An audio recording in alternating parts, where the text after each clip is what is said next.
Hello everybody, sorry to everybody that was watching just then. We've got a slightly better connection now, so we've got 4G connection rather than relying on my Wi-Fi. If you've just joined us and you hadn't watched the previous 3 minutes or so, then basically wanted to put a live video out there. We did a poll earlier in the month, and a lot of you said that a live video would help you. So the idea behind this is we've got my partner Beth with me as well. So say hello. Hello. So the point of this is we have had some messages emailed in and messaged in, but the point of this is obviously Beth is not from an estate agency background, so the point of this is for Beth to ask me any questions that she would want to know, not being in the industry, almost as any customer would, and then I'll answer them as best I can on a live video. So that was the point of it. If you watch the previous 3 minutes, discard that, we'll delete that, but hopefully we can crack on now. So, yeah, without further ado, what would you like to know? So from a first-time buyer, I feel like it's really important for people to understand the basics of like how much to save, what costs they need to expect, like surveys and stuff like that. So the first question to Alex is roughly how much of a deposit or what percentage would I need to save? So deposit-wise, normally, if we're talking, it's changed a little bit now, obviously because of coronavirus and the percentage of loan to value has changed slightly.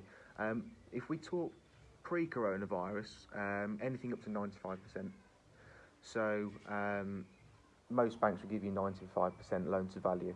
So what that means is, if you take a simple scenario, a £200,000 property, obviously if you've got a £10,000 deposit in the bank, then that's 5% of 200,000. So if you've got that £10,000 and you get approved for a 95% loan to value mortgage on a £200,000 property, then you're good to go. So yeah, generally anything up to 95%. If you're looking to reside in that property, buy to let's a little bit different. It's a higher loan to value. Again, at the moment, you may have read that a lot of the big banks have actually cut their loan to value to around about 60% to start off with. A lot of them have increased that again now to 75%. Yeah, at the moment, that's the way it is, unfortunately. If we're talking pre and hopefully post COVID-19, then anything up to 95% really for a residential property. Okay, so the next question is survey. So I've heard mixed reviews that you have to have a survey. I suppose this is two questions. So do you have to have a survey would be the first question on a property? The simple answer is no. No. You don't have to have a survey unless you're having a mortgage. If you're having a mortgage, the bank will insist on sending a surveyor out to do what they call valuations for secured lending. So basically for a surveyor to go out and confirm to the lender, the bank, the person that's lending you the money, that that property is worth what you've bought it for, essentially to eliminate any risk that they're lending too much, or the property might fall into negative equity within a short space of time. Yeah, if you're having a mortgage, then unless you manage to get a mortgage with a bank or building society that are willing to do a desktop valuation, which means that nobody visits the property, then yes, you will have to have a valuation for secured lending. If you're purchasing a property, for example, fully cash, then obviously there won't be a mortgage. So if you're purchasing cash, then it's basically up to you. No, you don't have to have a survey in that case, but it just eliminates more risk, obviously, if any faults are pointed out, things like that. But simple answer is, if you're not having a mortgage, then no, you don't have to have one. Okay, and are there different levels? Like, do you have to? Is there a basic survey you can have, or is there like an extended? But like, do you have to have? I don't know. Are there different pay levels for a survey? Yeah, generally. The bank, if you're having a mortgage valuation for secured lending for your mortgage with the bank, that will generally be included in what they do. Yeah, there's a level 1 survey is basically a valuation for secured lending. Obviously, an estate agent can go out and visit a property, and they can give an estimate on what they think the valuation would be, and they can suggest the best marketing price for the property. But in the eyes of the law, the only person that can actually go out and say our property is worth X amount is an RICS surveyor. So you've got a level 1, which is your valuation. Level 2, these are the 3 main types. So level 2 is called a home buyer's report, where essentially it's a little bit, probably as you'd expect, level 1, level 2, level 3. Level 1 is just pretty much a valuation to say, yes, it's worth X amount. Level 2 is probably a little bit more in depth, and then level 3 is pretty much searching for every nook and cranny to find out what the problems are. So level 1 is your valuation. Level 2 is a home buyers, where they use a traffic light system. So if you do decide to go ahead with a home buyer survey, then they'll use green, amber and red, 1, 2 and 3. So if, say for example, there's a huge crack in a wall, then that will go down as number 3 and a red light. So on a home buyer survey, green light is, yeah, everything's okay. This is in simple terms. Amber, number 2 on a home buyer survey, is it's okay for now, but we're just letting you know that something may go wrong with it in the future. And level 3, a red light, is pretty much it's a danger or risk to health. It needs to be done right now. So that's a home buyer survey. Remember the traffic light system. A level 3 survey, a building survey, is it can involve, literally, if you've got suspended timber floors rather than a concrete floor, it can involve taking up a floorboard to check the joists underneath, checking the roof, walls, damp meter readings. So a building survey level 3 is very, very in depth to find out any potential problems with the property. So yeah, that's it basically. Main 3 types to be aware of is valuation, home buyer survey, building survey, and yes, obviously the surveyor's got to spend more time in the property and more time in the office after visiting. So yes, with level 1, 2, 3, the price does go up. Okay, and how roughly do we get the survey back? Is it a week, 2 weeks? Depends on your surveyor. Bad question. Sorry. Yeah, sorry surveyors. But Okay. generally, I mean, from experience, if you're looking at somebody who's purchasing a property with a mortgage, from the surveyor visiting to actually getting the mortgage offer out can be within a week. So that's not bad. That's not unheard of, yeah. So if you're doing it, banks will use somebody like eServe or Countrywide or Knight Frank, somebody like that, generally one of the corporates. If you're getting your own independent survey done, then because the surveyors are members of the RICS, they have to be seen as acting in a certain way and being professional. Sending surveys back within a reasonable time frame is one of those things. So I would hope it wouldn't be much longer than that, really. Yeah. But at the end of the day, if you're using a private surveyor that's self-employed, I would check the terms and conditions just to see if there is anything in there about how long it takes to, how long they allow themselves to send surveys back. As soon as possible would probably be the answer that I'd want to give, but that's a bit wishy-washy. So yeah, if you're having a mortgage, then the bank usually get the okay within a week or so. If you're using a private surveyor and having a home buyers or a building survey, then I don't know, I'd probably give them up to a couple of weeks. If you hadn't heard anything by then give them a chase. That was a tricky question. Yeah, thanks for that one. Cheers. Keep him on his toes. Okay, so the next question is agreement in principle. So do I have to pay for one? How long does it last for? Is it free? It depends. Another tricky Next question. So agreements, I got loads.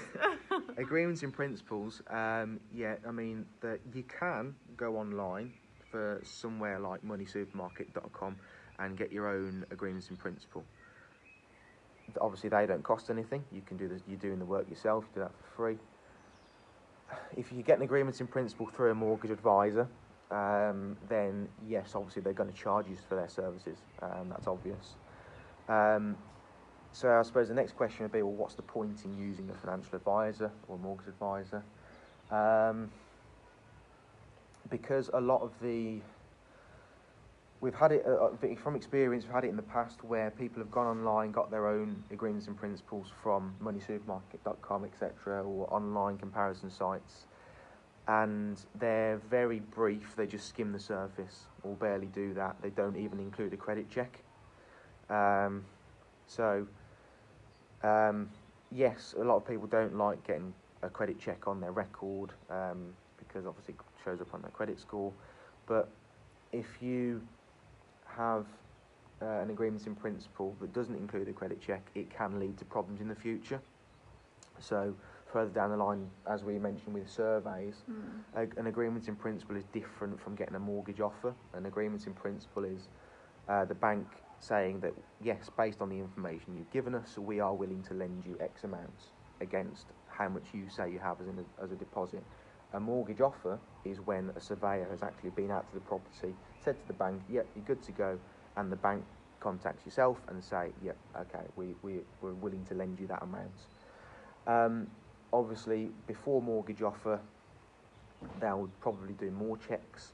So if you go online and get an agreement in principle that hasn't involved a credit check, it can lead to problems in the future. And we've even had it plenty of times where, for whatever reason, the buyer actually, it turns out they can't get a mortgage because, say for example, they've only been in their current employment for 6 weeks. They get an agreement in principle.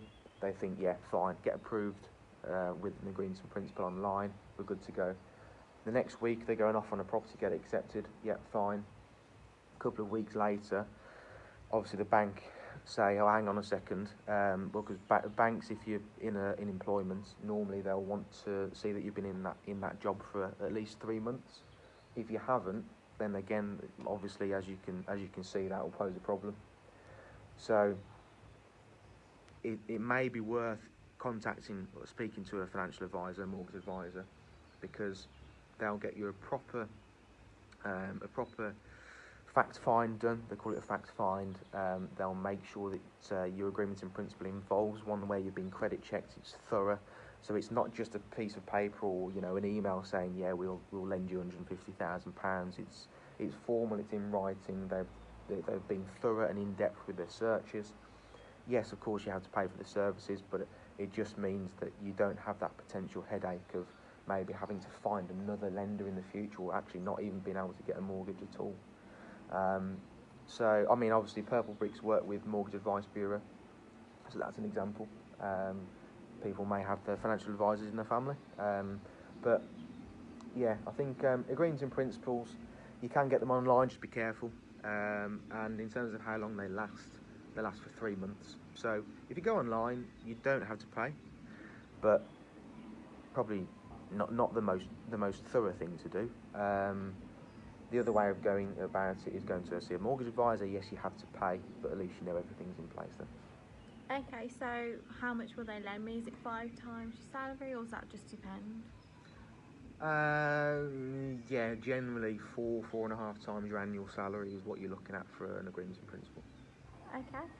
And can you visit the property more than once? No, because you'll annoy the estate agent. You can. That's insane, you can. Yeah, well, it's limitless, as many times as you want. The only thing I would say is just, obviously, you want to, for things to progress smoothly and quicker, you want to form a relationship with the person that you're buying from. So obviously you don't want to be going around there twice a week for 10 weeks because you'll just end up getting on their nerves. Yeah, it's fair enough. So the best advice I can give is generally people go twice, maybe 3 times. They'll go once to view the property before they offer, then they decide to offer. Then after they've had the offer accepted, they might go around for another look, because I understand it, from a buyer's point of view, it's hard to take everything in. They may want a second opinion, take parents with them, take friends in with them.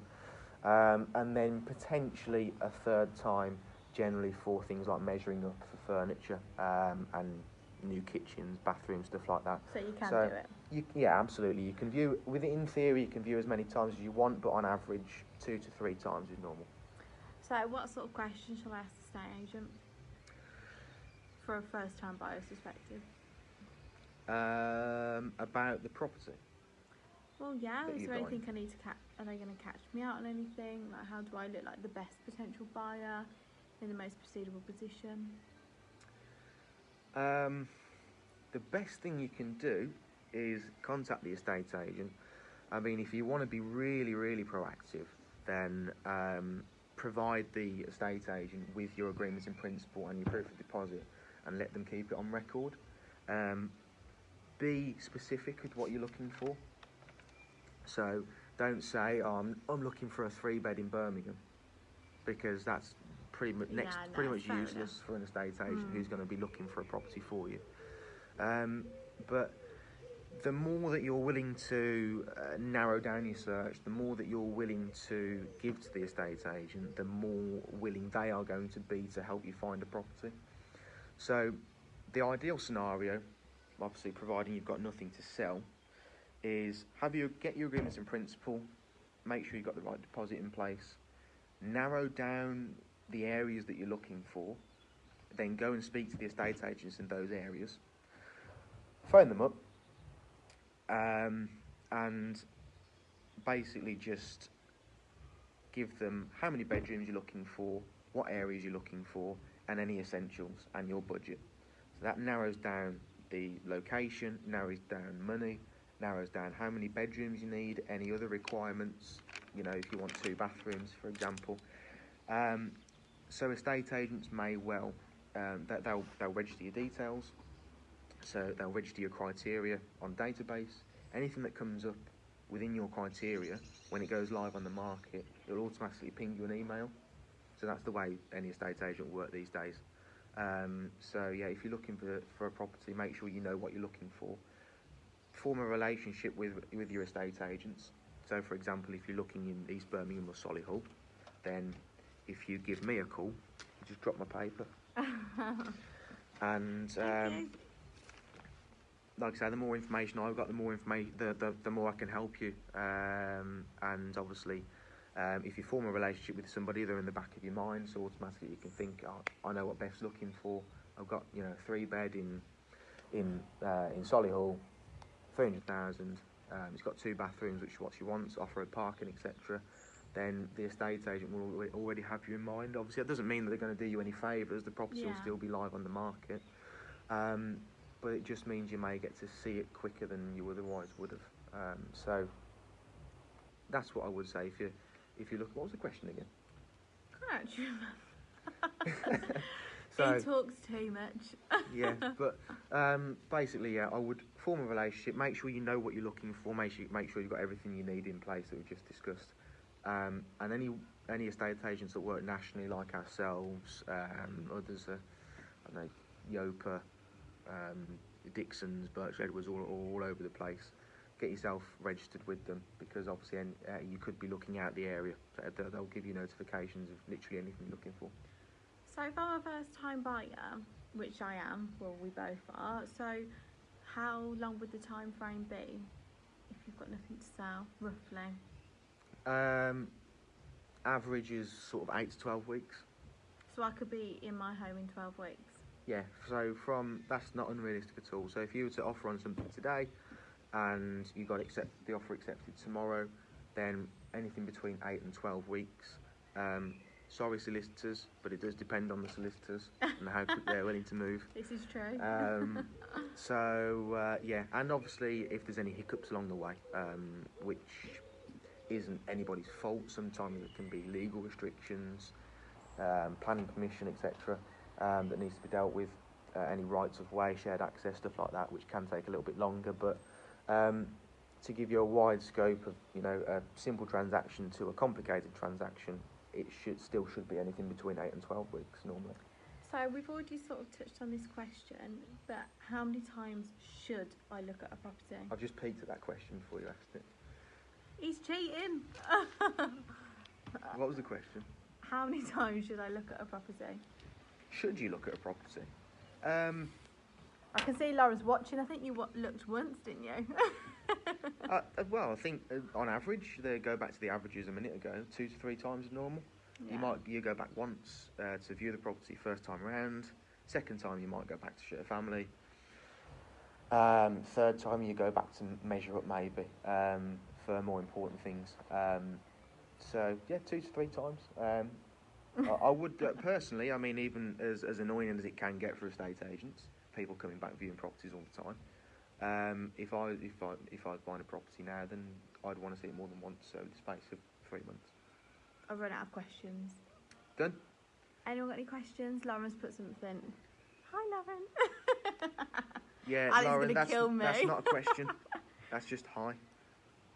Have you got a question? She's probably typing. You bought a house like last month anyway, so you Yeah, don't need to Lauren, ask anything. You don't need to ask these questions. Okay. So I've got some questions that were emailed and messaged in on Facebook earlier. Thanks, Owen. Probably for the best. So John asked, do you deal with right to buy? So right to buy is a little bit different because you are... Ben, I'll come back to you in a minute. So right to buy is where you live in a council or a housing association property and you then purchase it from the council or the housing association. So that wouldn't actually involve an estate agent selling the property because it's a different process. So if you're currently renting a property from your local authority or housing association, then you will need to actually go through an application process first. So it's not a case of just offering on the property and the usual process. You'll need to fill out an application and get approved first. Right to buy also involves a discount as well. So a discount on the property that you're currently living in. So that will depend on how long you've lived in the property. So anybody who wants to chat about right to buy, yes, we do know about it and we can give you some advice prior to speaking to the local authority or your housing association. But directly, no, we don't deal with that. That would be through a separate application process and getting approved through the council or the housing association. Ben's asked, how do we buy a Purple Bricks mug? We can order these online. So I got you that one. Yep, and we've got Team GB on the back. Not that it's happening this year. Yeah, thank you. Sorry. So I think they're about 12 quid online, but to you, Ben, 35 quid. Lauren, you That's can have all it for a £5. So yeah, no, I mean these are just stuff that employees can order online. It's not. I mean, I can order you one if you really want one, but they're just available to employees and local property experts. Jade messaged in and said, have we got any local flats? Probably, yes, is the answer. But if you could message us with a little bit more information, how many bedrooms you're looking for, what your budget is, and what areas you're looking for, then again, as we discussed there earlier, we'll be able to narrow that down and a lot quicker and give you more suitable properties. So if you can send that in, Jade, if you are watching, then yes, I'm sure we will do. And Tom also messaged in saying, do you think there will be an influx after lockdown? Difficult one. I wish I was an economist or a doctor, but I'm not. So difficult one to answer. Although I don't know anything about biology and like I say, I'm not an economist. Common sense wise, I think hopefully. So at the moment, obviously, not just the property industry, but a lot of other industries have slowed down dramatically. So we've seen it. The level of valuations booked has dropped. The level of valuations taking place has dropped. The level of viewings has dropped. Thankfully, due to obviously the platform that Purple Bricks have got, we're still able to operate pretty much at full capacity. So from a customer service point of view, probably best placed in the market for that at the moment. But if you're looking at common sense point of view, obviously there will be people out there looking at what's going on at the moment and thinking, oh, well, you know, it's not the best time to sell. So for that reason, obviously, like I say, numbers have dropped off. Once things go back to normal, so to speak, of course, you would think that there are people that thought about moving either just before lockdown or are thinking about moving now during lockdown and are thinking because of lockdown it's not the right time.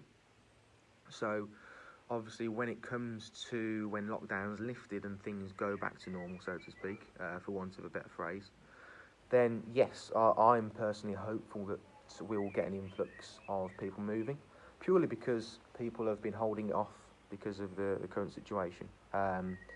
So whether or not that will be the case, I don't know 100%. But like I say, if we let common sense prevail, then ideally I would have thought that all those people that are waiting round to do what they wanted to do before, obviously, this virus came about, then yeah, obviously we naturally expect numbers to increase and carry on rising as uncertainty goes away, basically. So I hope that answers your question. I've got a question. Another one. I've got another question. Is now a good time to buy for a first-time buyer? Stupid lies. For a first-time buyer, I'd never say it's a bad time to buy. Probably yes. It's probably a good time to buy at the moment, not just for first-time buyers, but for anybody, purely because there's probably a lack of competition out there in terms of other buyers looking. So you're competing against less first-time buyers, if that makes sense. I've got another question. So obviously a lot of it's been done virtually at the moment. If you're prepared to do everything virtually and over a platform, then probably is a good time because like I say, some people have just hung up their tools and stopped until all of this blows over. So people that are willing to carry on the search probably in a good position. I've heard that house prices are going to drop after lockdown. That's not a question. I know you're not a genie. Well, you might be. Rub the lamp. No genie. No, what I'm trying to say is that if you've already got a property and you're really putting me on the spot, aren't you? I didn't expect this. I'm full of surprises. Okay. No, what I'm trying to say is, like, for example, my parents maybe who are already on the property ladder, if they want to sell, will they lose out because of everything that's going on? Or is that just a question you can't really answer right now because you're not a genie, so... Well, like the last question, I can't really, from Tom, I can't answer it 100% because I haven't got a crystal ball and we can't see into the future. But will house prices drop? Personally, I don't think so, because it's all to do with supply and demand, isn't it? So, like I say, in an ideal world, what we'd like to happen is to see the uncertainty blow over, everything go back to normal, and people start moving house again. As supply and demand obviously increases and decreases, that's what fluctuates average house prices. So if more people are looking to move, buy and sell after lockdown's been lifted, which we're expecting, then you would think naturally that house prices would gradually increase. Just looking at it from that point of view. Obviously, the flip side of the coin, if everybody decides to keep themselves in sort of self-inflicted lockdown for long after, then obviously nobody's going to move. So, but if, in terms of somebody that's on the property market at the moment, on the property ladder at the moment, everything's relative. So if you're selling a house in Solihull where your parents live, and you're buying another house in Solihull, the prices in that area are going to drop by an average percentage. Yeah. So it's all relative. So if your house drops by 5% in value, then the likelihood is you will be able to buy your onward purchase for 5% less than you would have before. So it's all relative. Yeah, I don't know. You're the expert. I don't know, but that's probably me being an optimistic estate agent and wanting things to go back to normal. But don't we all? Looking at it from a logical point of view, obviously you would think that more people would buy and sell after all this has lifted. So, looking forward, I can't see house prices crashing personally, but who knows? Nah, not really. I don't think so. You don't think so? No. No. I'm not an expert. I know. Right, we'll just check for any more questions in the comments. No, we're all good, I think. All good. No, we've answered Ben's Laura's just being question. a wallow. We've answered Ben's question about the mug, so you can have a mug if you want one, Ben. I can get you one. And Laura's got no questions. No, that's it. Brilliant. Yeah. So we've covered house prices, we've covered buying and selling, we've covered what's going on at the moment, we've covered surveys, we've covered mortgages. We've covered how long. To view property? Yeah, how many times to view a property. We've covered how long solicitors take. Ages. I've run out of questions. Yeah, ages. I'm only joking. I'm not. That's it. All done. Yeah, all done then. So that's the end of the live video. But if you think of any more questions, drop them in, and we'll definitely message you back with the answers. Enjoy your bank holiday. That's it. Yeah. And So stay safe. thanks for everybody that's tuned in. Like I said earlier, whether it's part of what you're doing tonight or whether it's something to send you to sleep after you've had a few drinks this afternoon, then whatever floats your boat. But we hope that helps you all answer some questions that you didn't have the answers to before. But yeah, give us a thumbs up if you liked what you've heard. And me. And Beth, if you haven't, I'm joking. if you haven't liked and followed the Facebook page, we're looking to do more of this sort of stuff. So give us a like and a follow. And share. Oh, we're getting some thumbs up. And hearts. We're getting some hearts as well. And hearts. So yeah, that's it. Yeah, perfect. Okay. So yeah, hopefully that's answered all your questions. If you've got any others or any Ian. Ian said Funny. top quality Friday night entertainment. I don't know if that's genuine or if Ian's having a laugh after a few drinks. Maybe I'm the entertainment. Maybe that's it. Actually, we're getting a lot more people watching this now that you're in it than we do the Exactly, I normal did tell videos. him. I'm joking. Apart from video tours, you're obviously all very nosy because the video tours get a lot of views. So I'm nosy. maybe he's just not interested in listening to me. But yeah, well, thanks everyone for watching.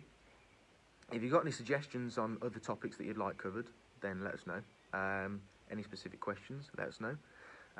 We're also on Instagram. We've also got YouTube page as well, which we post all the videos on. So if you don't want to miss out on anything, then give those a like and a follow as well. But thank you again, and enjoy the rest of your VE day. I did try and go and get some Union Jack banners for the background, but Asda had run out, unfortunately. But enjoy the rest of your day, enjoy the rest of your bank holiday weekend, guys, and stay home, stay safe. Stay safe, guys. I don't want you waving at me.